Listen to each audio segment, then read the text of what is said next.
태어날 때 보면 우리가 잘 알지 못하는 가운데 어머니께서 양수를 터뜨리고 상고를 통해서 우리가 이 땅에 태어납니다. 태어나서 울고 있는 아이에게 젖을 물리고 기저귀를 또 이렇게 갈아 끼우면서 또 밤과 낮이 바뀌었을 때 반점을 설치가면서 이렇게 성장한 겁니다. 그래서 우리는 어머니를 생각하면 그 어머니의 은혜를 같이 생각하게 되고 그 어머니 하면 어느 누구든지 어머니 하면 마음이 뭉클거리고 울컥할 때가 있죠. 그래서 그 어머니의 은혜 우리 한번 1절만 간단하게 한번 불러보도록 하겠습니다. 어머니의 넓은 사랑 귀하고도 귀하다 한번 불러보겠습니다. 반주가 되나요 혹시?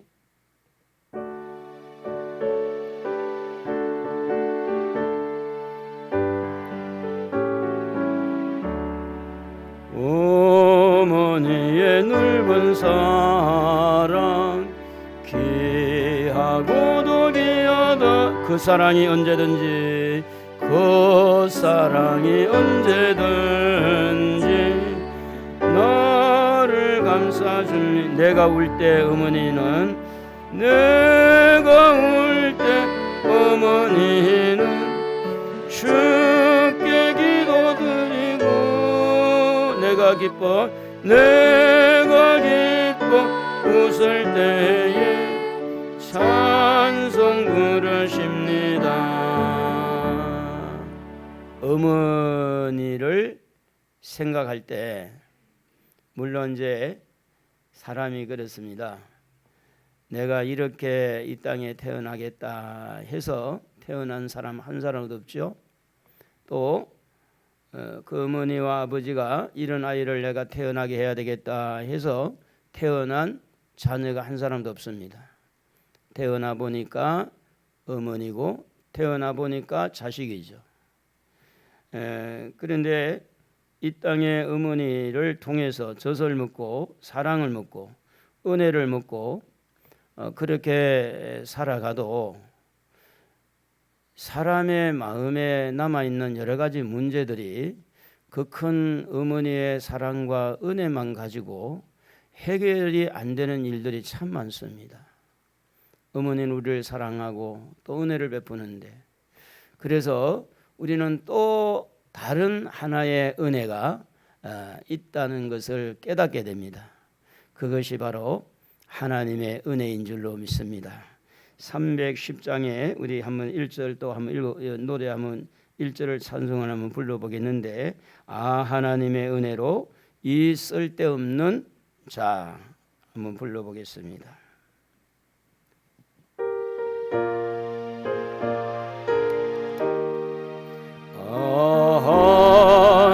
하나님의 은혜로 이 쓸데없는 자 왜 구속하여 주는지 난 알 수 없도다. 내가 믿고 또 의지함은 내 모든 형편 하시는 주님 널 보호해 주실 것을 나는 확실히 아네. 이 땅에 어느 자녀든 어머니의 은혜를 입지 아니한 자녀가 어디 있겠습니까? 어머니의 사랑을 받지 않는 자식이 어디 있겠어요? 그러면 이렇게 은혜를 받고 사랑을 받으면 그 자식들이 다 잘되고 행복하게 살아야 되는데 그렇지 않다는 것은 역시 어머니의 사랑도 어머니의 은혜도 한계에 부딪히고 있다 이런 이야기가 됩니다. 특별히 한 예를 들면 이 어린 아이가 성장해 가면서 꿈을 가지고 있는데 그 꿈을 펼치는데 어머니가 최선을 다해서 돕습니다. 축구 선수 할 때는 저기 전국으로 다 다니면서 태워 다니면서 돈을 넣어가면서 이 아이가 훌륭한 선수 되도록 돕습니다. 스케이트를 타는 사람, 또 무슨 야구를 하는 사람, 그 어머니는요 말할 수 없는 수고와 희생이 따르게 됩니다. 그럼에도 불구하고 이 아이가 그렇게 생각한 것처럼 그 꿈을 다 완성하느냐? 그렇지 못할 때가 있습니다.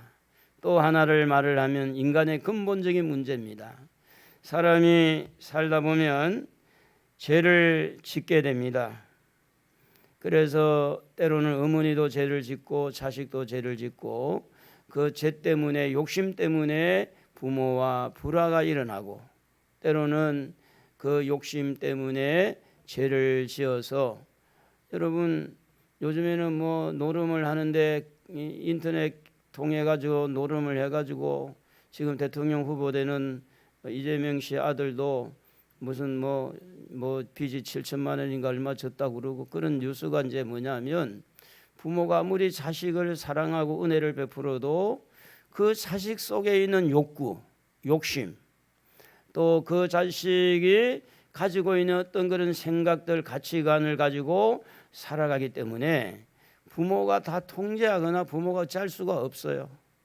그래서 우리는 여기에서 우리가 한 가지 꼭 기억해야 될 것은 뭐냐 하면 우리의 꿈과 우리의 죄 문제를 해결해 주실 은혜와 사랑이 있는 전능하신 하나님이 필요하신 줄로 믿습니다. 그래서 이 땅에 오신 예수님은 뭘 가지고 왔느냐? 은혜를 가지고 왔어요. 그리고 우리의 꿈을 실현할 수 있도록 하나님의 은혜를 가지고 죄를 용서해 주면서 우리에게 희망을 넣어주고 용기를 불어넣어주고 아무리 힘든 가운데서도 할 수 있거든이 무슨 말이냐, 믿는 자들에게는 능치 못함이 없느니라고 하시면서 우리에게 새 힘을 공급해 주시는 우리 예수님은 하나님의 사랑을 가지고 하나님의 은혜를 가지고 2021년 전에 이 땅에 오신 줄로 믿습니다. 그래서 하나님의 은혜는 어떤 통로를 통해서 예수님을 통해서 이 땅에 오게 됐느냐? 오늘 여기 보니까 처녀의 몸으로 이 땅에 오셨다 그렇게 말합니다. 이사야 7장 41절에 보면 보라 처녀가 잉태하여 아들을 낳을 것이요 그의 이름을 임마누엘 하리라. 마태복음 1장 23절에 처녀가 잉태하여 아들을 낳을 것이요 그의 이름은 임마누엘 하리라. 이를 번역하면 하나님이 우리와 함께 하신다 그랬죠. 자, 여러분 하나님의 은혜가 은혜되도록 하나님의 사랑이 그 사랑이 녹슬지 않고 어떤 이물질에 끼지 아니하고 고스란히 우리에게 전달할 수 있도록 하나님께서 그 은혜의 통로로 사용한 것이 뭐냐면 처녀의 몸을 사용했다는 겁니다. 우리가 이제 흔히 말을 많이 합니다. 하술이 좋은 사람들, 말을 잘하는 사람들을 이야기를 듣고 또 재미있게 이야기를 하다 보면 눈덩이처럼 불어나는 경우가 있습니다. 재미있으니까 또 잘 들어주니까 그래서 섞음섞음 거짓말도 섞고 그래서 자기 생각도 섞고 아닌 것을 진짜처럼 이렇게 꾸며가지고 이야기를 하는데 참 재미가 있는 거예요. 그러니까 더 재미있게 하기 위해서 막 이렇게 눈덩이처럼 불어나는데 여기에다가 하나님의 은혜를 넣을 수가 없어요. 여기에다가 하나님의 사랑을 넣을 수가 없어요. 왜냐하면 하나님의 사랑이 변절되거나 하나님의 은혜가 변절되어지면 하나님의 은혜가 아닙니다. 그래서 우리 하나님은 처녀 동정녀 이 처녀의 몸을 빌려서 이 땅에 오셨다 그 말인데 그 말은 뭐냐면 우리 예수님은 죄 없는 몸으로 이 땅에 오셨다 그런 이야기입니다. 왜냐하면 죄인을 구원하기 위한 목적이 거기에 있기 때문에 죄인을 구하기 위해서 죄인이 내가 너를 구해줄게 이 말도 안 되는 겁니다. 여러분 상담을 받거나 누구를 만나서 대화를 할 때 사업이 쫄딱 망한 사람에게 가가지고 어떻게 하면은 사업을 성공할 수 있을까요? 그럴 때 그 사업을 하다가 쫄딱 망한 사람은 요렇게 하니까 망하더라. 망하는 이야기만 듣는 거지. 망하는 것만. 그러니까 직장생활 하다가 여기저기 옮겨 다니면서 늘 직장생활에서 인정 못 받는 사람들에게 가서 상담을 받으면 아이 그만 싫으면 그만둬. 거기서 나와버려. 그러니까 이 상담이 오히려 역효과가 날 수 있는 거죠. 우리 예수님이 죄 없는 몸으로 이 땅에 오신 것은 죄인을 살리고 죄인을 구원해 주기 위해서 처녀의 몸으로 이렇게 이 땅에 오신 줄로 믿습니다. 그래서 이 세상을 만드신 우리 하나님이신 예수님이 이렇게 이 땅에 오실 때에 일찍이 하나님이 약속한 것이 있죠. 창세기 3장 15절에 보면 여자의 이 후손이 뱀의 머리를 상하게 하고 뱀의 후손은 여자의 발꿈치를 상하게 한다. 그 약속을 했어요. 그래서 이 말씀은 예수 그리스도가 이 땅에 오실 것을 암시를 하고 예언한 거죠. 오늘 마태복음 1장 18절에 보면 예수 그리스도의 나심은 이러하니라 이렇게 되어 있습니다. 마리아와 요셉이 약혼을 하고 이렇게 동거하기 전에 성령으로 잉태된 것이 나타났다 그랬습니다. 마리아와 요셉이 약혼을 했는데 여러분 가만히 한번 생각해 보세요. 아니 분명히 전혀 동거를 안 했는데 여자 이 약혼녀가 배가 불룩하게 올라오면 남자들이 어떻게 할까요? 물어봐야 돼, 안 물어봐야 돼요? 어쩐 일이냐? 누구 애니? 얼마든지 물어볼 수가 있죠. 그런데 이 요셉은 이 문제를 놓고 가만히 생각해 봤어요. 내가 이것을 발설을 하면 어떻게 되고, 그리고 또 내가 이 문제를 가지고 여인 그 마리아에게 물어보고 공론화 시켜버리면 이것을 어떻게 할 것인가? 사실은 이제 지금 그 우리 그 시찰 안에 이제 교회도 지금 문제가 하나가 좀 생겼고 우리 노예 제일 큰 교회도 지금 문제가 하나 생겼어요.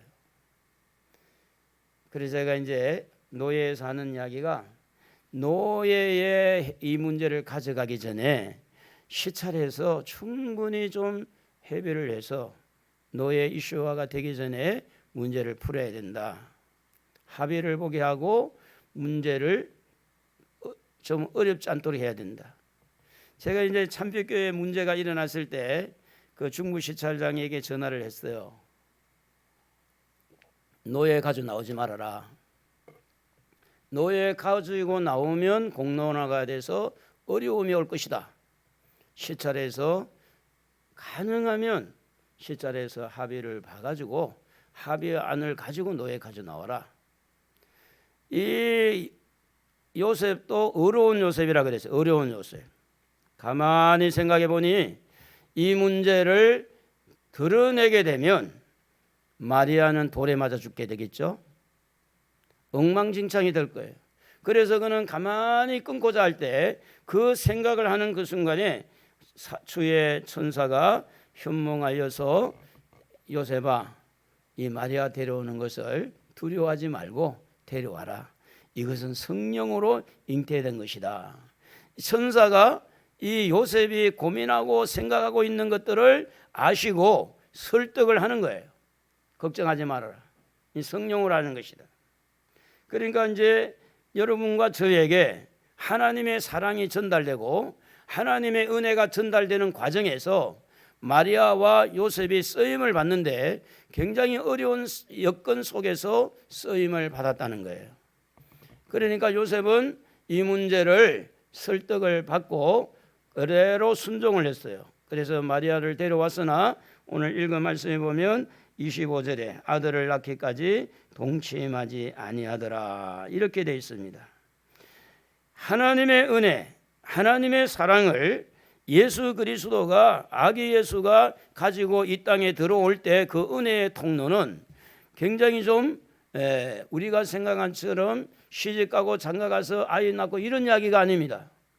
죄 없는 몸으로 와야 되고 하나님의 사랑이 변절되지 않아야 되고 하나님의 은혜가 순수해야 되고, 그래서 깨끗한 사랑, 깨끗한 은혜가 우리에게 전달되기 위해서 처녀 마리아의 몸을 빌렸고, 또 오해를 충분히 할 수 있는 요셉의 마음도 천사가 설득을 해서 그 마리아를 데려옴으로써 예수님이 이 땅에, 베들레헴 땅에 태어나게 되었다는 겁니다.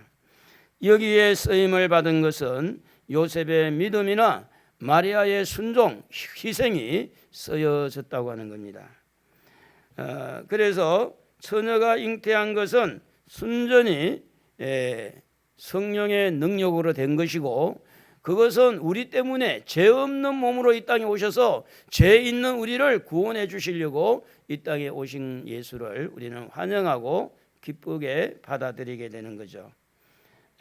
그러면 이런 하나님의 은혜가 우리에게 오기까지 일어난 그 일들을 가만히 한번 우리가 유추를 해보면, 줄거리를 한번 쭉 이렇게 해보면, 첫째는 하나님의 성부 하나님의 은혜를 주겠다 하는 약속입니다. 내가 은혜를 주겠다. 여자의 후손 또 뱀의 후손 머리를 상하게 하는 은혜를 주겠다. 처녀가 잉태하여 아들을 낳는다. 이 하나님의 불변하신 약속으로부터 시작이 된 겁니다. 그러니까 이 말을 다른 말로 말하면 모든 것이 하나님으로부터 시작했다, 이런 이야기예요. 하나님이 계획하고 하나님이 그 계획을 실천하는 데 있어서 하나님의 약속을 신실하게 이렇게 약속을 실천한 것을 통해서 우리에게 은혜가 온 거고 우리에게 사랑이 온 겁니다. 그래서 여기에 성부 하나님의 은혜 약속이 있었고 성자 예수님의 낮아짐의 순종이 있었습니다. 그래서 빌립보서 2장 6절에 보면은 8절에 보면은 하나님과 동등됨을 취할 것을 여기지 아니하시고 사람의 모양으로 나타나사 자기를 낮추시고 죽기까지 복종했다. 곧 십자가의 죽음이라 이래 되어 있습니다. 여러분, 예수님이 오신 것은 죽으러 오신 거예요. 이 땅에 태어나서 무슨 부귀영화를 누리려고 오신 게 아니고 십자가를 향해서 이 땅에 오신 거예요. 그러면 아기 예수는 뭐냐? 아기 예수는 죄 없는 몸으로 이 땅에 태어나서 육신의 몸을 입고 인간의 똑같이 생활함으로 인간의 어떤 그 애완의 삶을 같이 살아가면서 그 순수한 인간으로, 그 인간으로 십자가의 형벌을 받기 위해서 준비하기 위해서 인간으로 이 땅에 오신 겁니다. 그래서 예수님의 낮아짐과 순종함이 우리 하나님의 그 계획 속에서 하나님의 사랑과 은혜가 우리에게 다가올 수 있도록, 그 예수님을 통해서 십자가를 통해서 올 수 있도록 그렇게 쓰임을 받았다는 겁니다. 그 다음에 성령의 사역이 있었고 성령의 능력을 통해서 임신하는, 이 마리아가 임신하는 걸 놓고 여러분 굉장히 받아들이기가 어렵지 않습니까? 처녀가 잉태한다는 것. 그런데 이 문제를 우리 하나님은 어떻게 문제를 조금 더 가깝게 풀어갔느냐 하면, 엘리사벳과 사가랴 부부가 아기가 없어서 늙었습니다. 늙은 이 사가랴와 엘리사벳에게 예수님보다 6개월 전에 임신을 하게 만들었어요. 그게 바로 누구냐면 세례 요한입니다. 그러니까 이 임신한 마리아 옆에 엘리사벳이 왔을 때 그 배에서 뛰노는 거예요. 너무 기뻐가지고, 예수님 오신 기뻐가지고. 봐라, 벌써 엘리사벳도 임신한 지가 이미 오래됐다. 그래서 마리아가 받아들이기가 더 쉬웠다는 거죠. 그래서 여기에 보면 성령의 능력을 가지고 예수님을 이 마리아에게, 처녀 마리아에게 잉태하게 하셨고, 그리고 천사들의 설득이 있었습니다.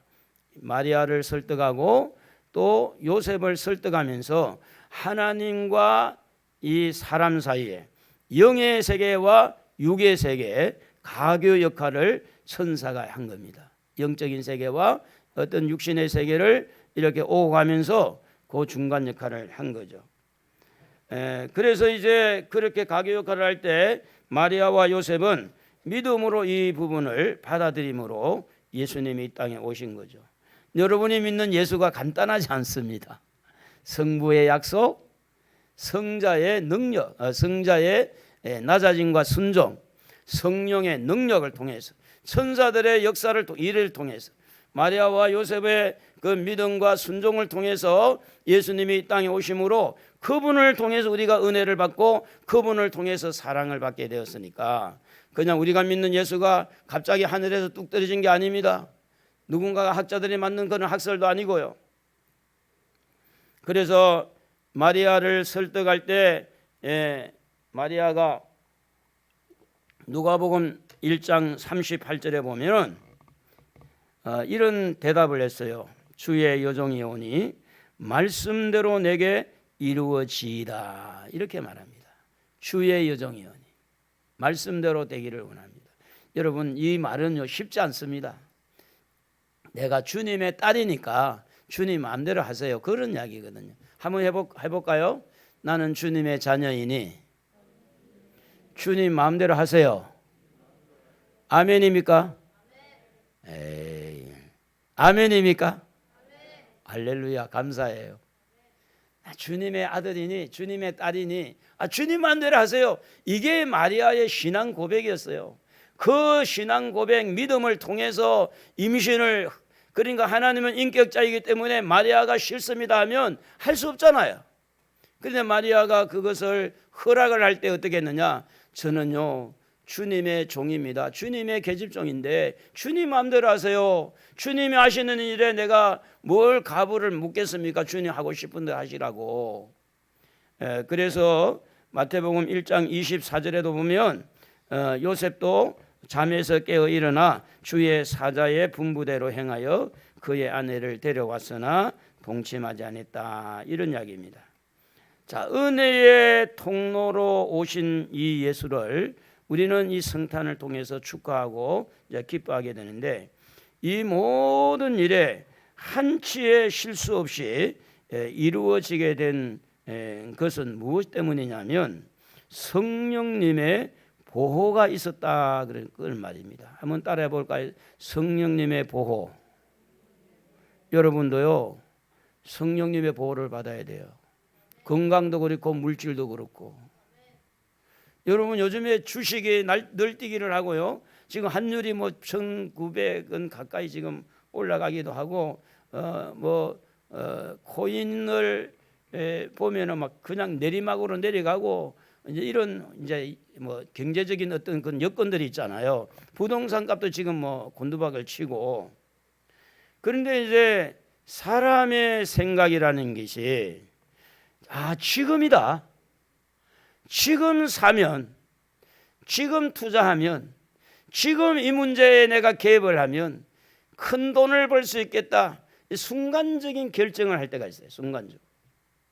여러분, 그럴 때도요 성령의 보호를 받지 아니하면 한 번 선택의 잘못으로 인해 가지고 큰 손실을 올 수 있죠. 사실은 경제적인 손실은 큰 손실은 아니죠. 또 벌고 먹고 살면 되니까. 근데 신앙의 손실은요, 뭐 교주에 빠진다든지 사입에 빠지든지 거짓 선자에 빠지든지 이렇게 빠지게 되면 뭐 아무리 경제가 있으면 뭐예요, 다. 그러니까 이게 성령님의 보호를 받아야 경제도 보호받고 신앙도 보호받고 건강도 보호받고 성령의 보호를 통해서 하나님의 약속이 실현되고, 예수님이 이 땅에 오실 때 천사를 통해서 마리아를 통해서 이 모든 것을 한치의 이런 어떤 부정적인 어떤 그런 비겁한 한치의 실수 없이 이루어지게 하는 것은 성령님의 보호가 있었다. 오늘 저도 여러분도 성령 받으시기를 바랍니다. 성령 충만 받기를 축복합니다. 성령의 보호를 받으시기를 바랍니다. 성령의 보호를 받는 사람이 시험에 들지 않습니다. 성령의 보호를 받아보세요. 겸손해집니다.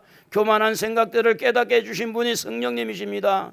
나 아니면 안 된다는 가정에서도 내가 최고다, 교회에서도 내가 최고다, 나 아니면 안 된다는 그 생각은 교만에서 나온, 교만에서. 근데 성령이 보호해 주시면 교만의 생각을 꺾어버리는 거예요.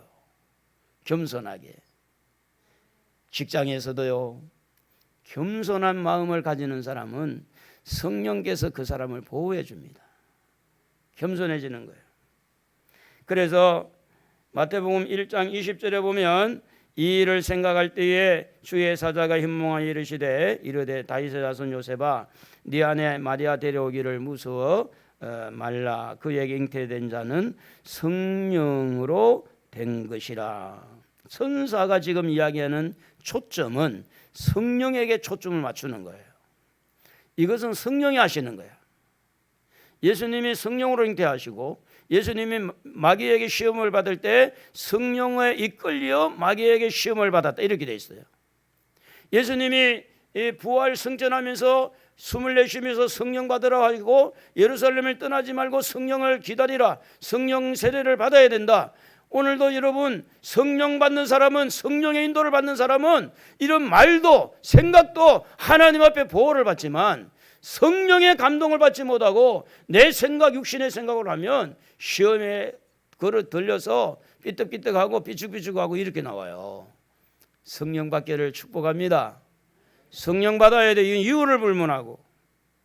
그래서 하나님의 말씀이 그대로 성취되도록 거기에 일하시는 분은 누구냐? 성령님의 보호. 남자와 여자가 동침을 하지 아니한 가운데서 잉태할 수 있는 능력, 성령님의 보호. 요셉의 마음을 믿음으로 무장시키고 마리아의 마음을 순종하는 마음으로 이렇게 이끌어 주시는 거기에는 성령님의 보호가 있었다는 거예요. 오늘 여러분의 마음도 성령의 보호받기를 주의 이름으로 축복합니다. 할렐루야. 성령 보호받아야 돼요. 그러면 여러분은 어떤 면에 가든지 어떤 것에 가든지 실수하지 않고 한치의 실수도 없이. 그래서 오늘 요셉의 마음은 인연을 끊는 것으로 되어 있습니다마는 성령님의 감동을 받으니까 천사의 말에 굴복하는 거예요. 순종하는 거예요. 순종하는 거예요. 그래서 믿음의 세계는 다른 말로 말하면 성령의 세계다 이렇게 표현을 해도 아마 과장이 아닐 것입니다. 은혜를 여러분 받아보면 성령을 떠나서는 은혜가 되질 않습니다.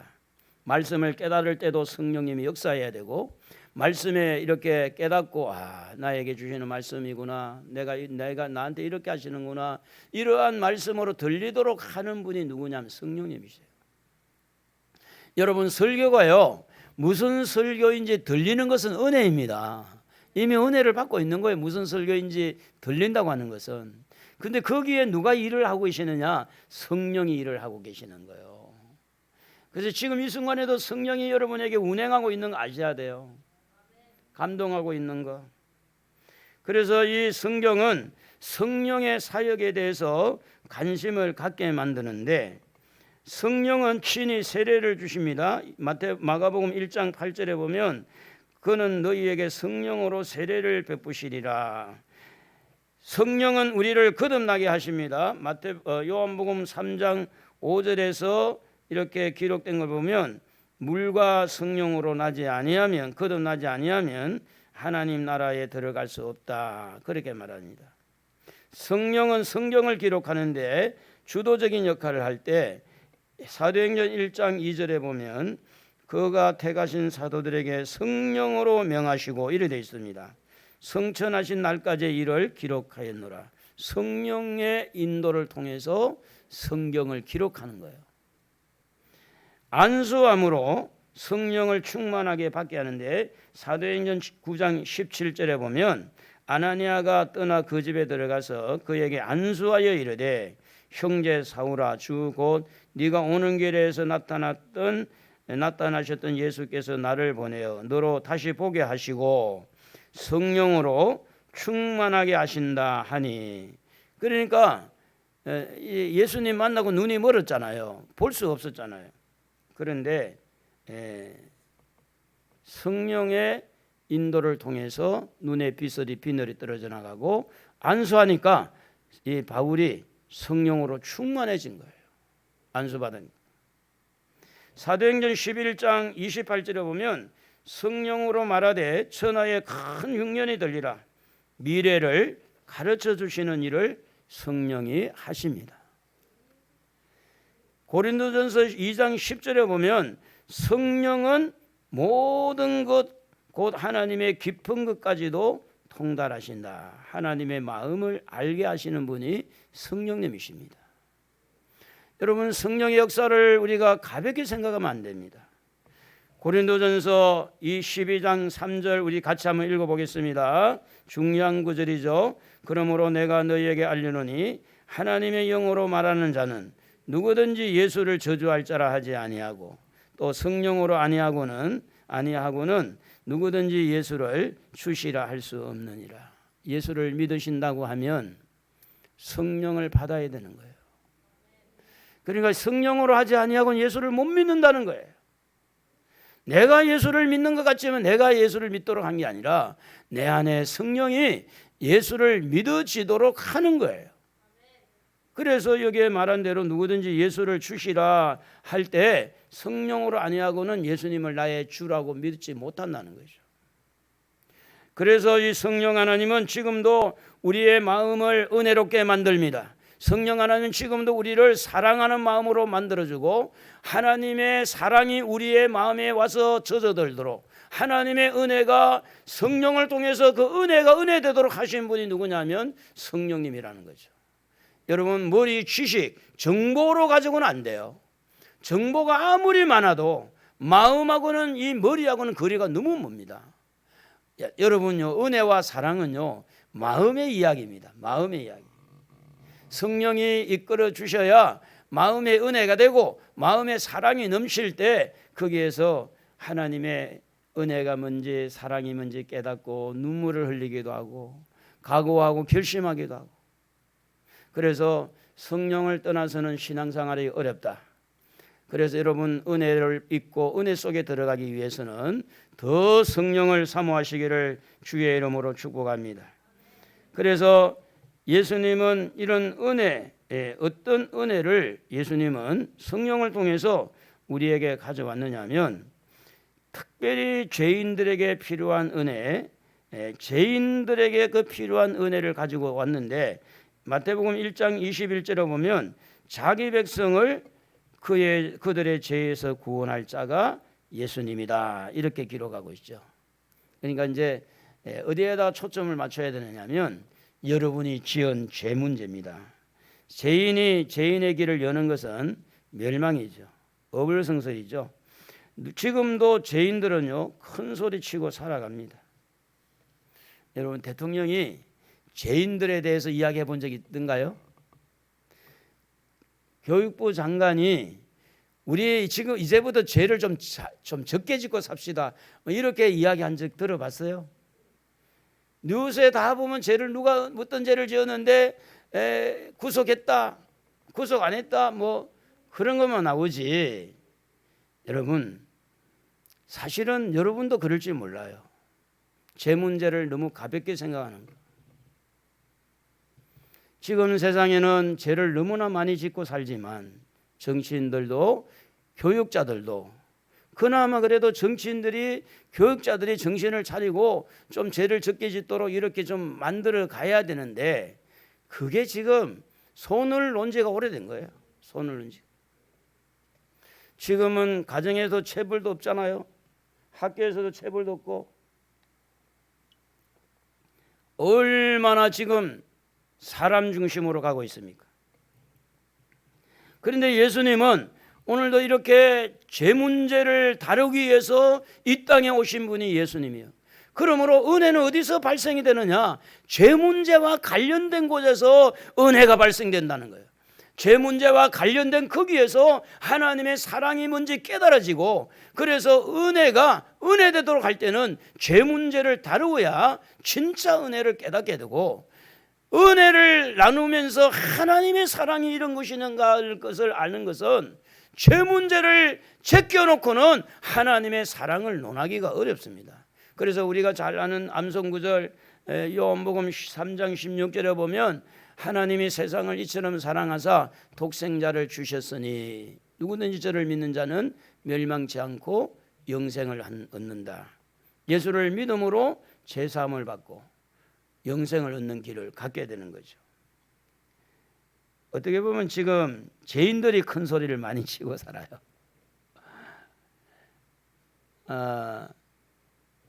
임대인하고 임차인하고 이렇게 하면 임대인이 큰 소리 칠까요? 임차인이 큰 소리 칠까요? 임차인이 큰 소리 치는 경우가 많아요. 그러니까 죄를 짓고 살면서도 부인을 폭행하고 이 바람 피우고 다른 여자하고 이렇게 놀아나면서도 집에 와서는 굴림을 하고 더 강압적으로 부인을 이렇게 완전히 그냥 폭행하고, 얼마 전에 뭐 밟아가지고 뭐 이렇게 부인을 죽여가지고 어처정에 있어가지고 이제 부인을 밟아주고 있는데 뭐 징역 8년이 됐다 그러는데, 이것이 무슨 이야기인가 하면 방귀 뀌고 큰 소리 치는 것처럼 죄를 지은 사람이 너무 큰 소리를 많이 치는 경우가 있어요. 여러분 보실 때 죄인들이 더 잘 사는 사람도 보일 겁니다. 어떻게 보면 죄를 짓고 온 사람들이 더 편안하게 살고 있는 것도 어찌하면 보일 수가 있을 거예요. 그런데 이러한 죄인이든 저러한 죄인이든 죄를 지어서 부자가 된 자이든 죄 때문에 고민하는 자이든 누구에게든지 예수님은 하나님의 은혜를 가지고 사랑을 가지고 그 죄인들을 향해서 오신 분이 예수 그리스도인 줄로 믿습니다. 어떤 죄인도 오신 예수님을 받아들이기만 하면 하나님의 은혜를 입을 수 있고 하나님의 사랑을 받을 자격이 있다는 거죠. 그래서 죄를 짓고 죄책감에 빠져 있는 사람들에게 그 죄책감으로부터 벗어나게 하는 것은 예수님의 그 사랑과 은혜인데, 로마서 8장 1절에 보면 예수 그리스도 안에 있는 자에게는 정죄함이 없다. 결코 정죄함이 없다. 요한복음 8장 32절에 진리를 알지니 진리가 너희를 자유롭게 한다. 오늘 여러분 죄책감에서 벗어나는 것은 은혜입니다. 한 해 동안 어떤 죄를 지었을지라도 어떤 허물이 있을지라도 주님은 여러분의 죄를 짊어지기 위해서 오신 예수, 여러분에게 은혜를 베풀어서 그 죄값을 지불하기 위해서 오신 예수, 그 예수를 받아들임으로 자유함을 누리기를 바랍니다. 용서받은 자의 자유. 주님은 여러분을 용서하기 위해서 오셨어요. 여러분을 매몰차게 따지기 위해서 오신 게 아니라 여러분이 있는 그대로 주님은 품고 여러분을 그대로 있는 그대로 내 모습 이대로 여러분 사랑으로 품고 용서로 품어서 십자가의 보혈로 해결해 주기 위해서 오신 분이 우리 주님 예수 그리스도인 줄로 믿습니다. 그러므로 여러분에게 오신 예수를 이렇게 받아들여서 이 한 해가 지나가기 전에 좀 이렇게 죄 문제는 특별히 좀 정리정돈하시고 미움도 정리를 하고 용서하면서 내가 실수한 것도 하나님에게 맡기고 다 정리하고 새 하늘과 새 땅을 바라보는 것처럼 이전 것은 지나갔으니 보라 새 것이 됐다고 했어요. 새로운 출발을 이제는 내년에 2022년은 새로운 출발을 해야 되겠다. 그래서 죄인들에게 천국의 문을 열어주시는 분이 바로 예수님이신데, 예수님을 만나고 난 다음에 하늘에 올라갔던 이 사도 바울, 어제도 말씀을 드렸습니다마는 고린도후서 12장 2절에 보면 14년 전에 셋째 하늘에 이끌려 간 자라 그렇게 표현합니다. 그가 몸 안에 있었는지 몸 밖에 있었는지 나는 모르거니와 하나님은 아시느니라. 고린도전서 12장 3절에 보면 내가 이런 사람을 아노니 그가 몸 안에 있었는지 몸 밖에 있었는지 나는 모르거니와 하나님은 아시느니라. 여러분 천국의 문을 열기 위해서 예수님이 오신 거예요. 천국이 없고 지옥이 없다면 예수님 십자가 죽을 이유가 없죠. 그러니까 예수님이 오셔서 감히 허물 많은 죄인들이 하늘나라 셋째 하늘, 바울이 간 셋째 하늘 그 위에 천국에 갈 수 있도록 그래서 예수님 요한복음 14장 6절에 보면 나로 말미암지 않고는 아버지께로 올 자가 없다. 천국 길을 열어주는 거죠. 하늘문. 그러므로 오늘 우리가 예수님 오신 것은 은혜로 오셨고 하나님의 사랑으로 가지고 하셨는데 우리가 해야 될 일이 뭐냐? 성령의 감동을 좀 받으셔야 돼요. 성령의 감동을 받아야 내 말씀이 돼. 내 주님이 돼. 성령으로 태어나신 분이니까. 성령으로 이 모든 일을 사역을 하신 분이기 때문에 그 연장선에서 왜 말씀이 나에게 은혜가 안 되나 이러지 말고 성령의 인도를 받고 성령의 감동을 받기 위해서 죄를 회개하고 예수님을 구주로 모시고 내가 성령의 감동을 받으면 분명히 주님의 말씀은 남의 것이 아니라 내 것으로 들릴 수밖에 없어요. 내 것으로. 말씀을 정리를 하면 처녀의 몸을 빌려서 이 땅에 오신 예수님은 죄 없는 몸으로 온전한 제물이 되기 위해서 이래 처녀의 몸을 빌려왔어요. 그런데 이렇게 오실 때 이 말씀이 성취되도록 하는 데는 성령님의 역사가 있었다는 겁니다. 성령으로 잉태하시고 성령으로 일하게 됐는데 이 모든 그 통로 안에는 하나님의 은혜와 하나님의 사랑이 흐르게 하는 거예요. 그래서 오늘 여러분 모두가 예수를 통해서 뭘 공급받아야 되느냐? 하나님의 은혜를 공급받는 거예요. 하나님의 사랑을 공급받는 거예요. 이놈 하는 게 아니에요. 물론 때로는 말씀이 우리를 그렇게 깨닫게 하고 죄책감을 느끼고 책망하는 것은 은혜를 알도록 이끌기 위해서 몽학성생되기 위해서 하는 거지 그것이 목적이 아니라는 거예요. 그래서 하나님은 우리를 사랑합니다. 우리에게 은혜를 베푸시는 분이에요. 예수님을 통해서 이 땅에 은혜를 펼쳐주시고 사랑을 주시는 분인데 이 일을 중간에서 실수 없도록 받아들이게 하시는 분은 성령님이시다라는 거예요. 여러분 성령 받기를 축원합니다. 성령 받아야 돼요. 그 성령은 기도하는 곳에 임합니다. 찬양하는 곳에 성령 역사예요. 예배하는 곳에 성령 역사하는 거예요. 예배드리고 기도하고 말씀 듣고 정말로 여러분 제 문제를 심각하게 생각하면서 제 문제를 회개할 때 성령이 임해서 우리를 은혜되게 하고 우리를 사랑 가운데 인도하시면 살만한 세상이 되는 거예요. 빡빡한 세상, 앞을 봐도 옆을 봐도 어떻게 보면 깜깜한 세상 같더라도 성령님의 인도를 받으시면 한번 살아볼 만함이 살아볼 용기가 생기는 거예요. 열심히 한번 살아봅시다. 할렐루야. 성령님께서 역사하시고 우리 주님이 살아계시기 때문에 우리 주님의 은혜와 사랑을 충분히 공급받아서 가정생활도 만만치 않고 직장생활도 만만치 않고 세상 돌아가는 것이 내 뜻대로 잘 안 되는 그런 상황이지만 성령님의 순간순간마다 감동을 받으셔서 때로는 꿈으로 때로는 말씀으로 때로는 성령의 영감을 통해서 환상과 어떤 그런 놀라운 하나님의 성령의 역사를 통해서 하나님의 임재를 경험하고 하나님의 임재를 경험하면 달라져요. 세상이 달라 보이는 거예요.